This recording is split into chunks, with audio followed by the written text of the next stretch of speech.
নমস্কার, কেমন আছেন সবাই? রিমিস ব্লগে আপনাদের সকলকে স্বাগত জানাই। তো কিছুদিন হলো আমরা সকলে মিলে দীঘা চলে এসেছি। তো দীঘাতে আসবো আর মোহনায় আসবো না, এটা কখনো হয়? তো আজকের দিনটা ছিল মোহনায় আসার। জানেন, হোটেল থেকে বেরোনোর পর এত পরিমাণে বৃষ্টি আরম্ভ হয়ে গেছিল যে গাড়ির মধ্যে বসেই ছিলাম কিছুক্ষণ, নামিনি। আর সেই বৃষ্টিকে ভয় করে আর কি হবে বলুন? তো ভয় কাটিয়ে আমরা সকলে নেমে পড়েছিলাম সমুদ্রে। আর সমুদ্রটা দেখুন কি ভারী মিষ্টি লাগছে, তাই না?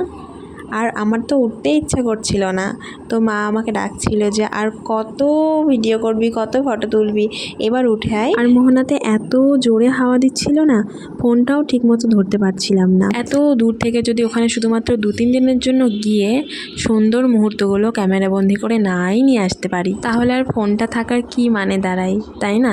তো দেখুন, আমরা যখন যাচ্ছিলাম অটোতে করে, তো জগন্নাথ মন্দিরটা কি সুন্দর লাগছিল। তো তারপরে আমরা চলে গিয়েছিলাম আরেকটি নতুন জায়গায়।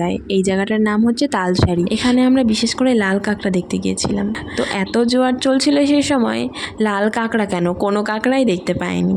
তো তারপরে চলে এসেছিলাম আরেকটা মন্দিরে, এটা ছিল ভোলে বাবার মন্দির। তো ভিতরে ঢুকতেই আমরা দেখি একটা বড় নন্দীরাজ। আর হ্যাঁ, শুধু একটি মাত্র নন্দীরাজ নয়, কিন্তু অনেকগুলো নন্দীরাজ ঘোরাফেরা করছিল সেখানে। আর হ্যাঁ, এই মন্দিরটার চারিপাশটা একটু ভালো করে লক্ষ্য করুন, কত সুন্দর। তারপরে ভোলে বাবার মন্দির থেকে বার হয়ে আমরা চলে গিয়েছিলাম আর একটা মন্দিরে। এই মন্দিরটাও বেশ ভারী সুন্দর, দেখুন ফুলগুলো কি সুন্দর লাগছে। তারপরে আমরা চলে গিয়েছিলাম সি বিচে।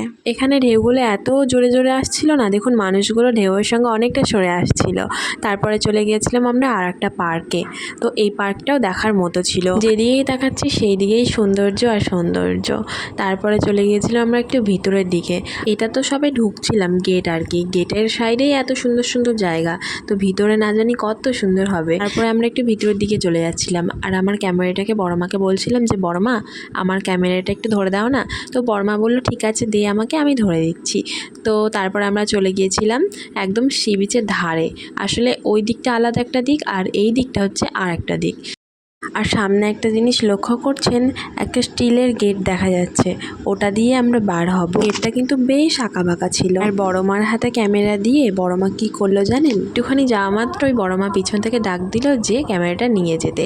তো সেই মতো আমি দৌড়ে ক্যামেরাটা নিতে চলে গিয়েছিলাম। আর এখানে না একটা মজার ঘটনা আছে, কি শুনবেন? এখানে আমি যখন একটু পোজ দিচ্ছিলাম, তখন না আমার চশমাটা ঠিক উপর দিক থেকে পড়ে গেছিলো নিচে। সত্যি কথা বলতে ভিউটা খুব সুন্দর ছিল। চলুন এবার হোটেলের দিকে ফেরা যাক। ভিডিওটি ভালো লাগলে আমার চ্যানেলটিকে সাবস্ক্রাইব করে আমার পাশে থাকবেন, আর একটা লাইক কমেন্ট করে দেবেন। সবাই ভালো থাকবেন, সুস্থ থাকবেন, আর নিজেদের খেয়াল রাখবেন। দেখা হচ্ছে খুব শীঘ্রই একটি ব্লগে। ভিডিওটি শেষ পর্যন্ত দেখার জন্য সবাইকে ধন্যবাদ।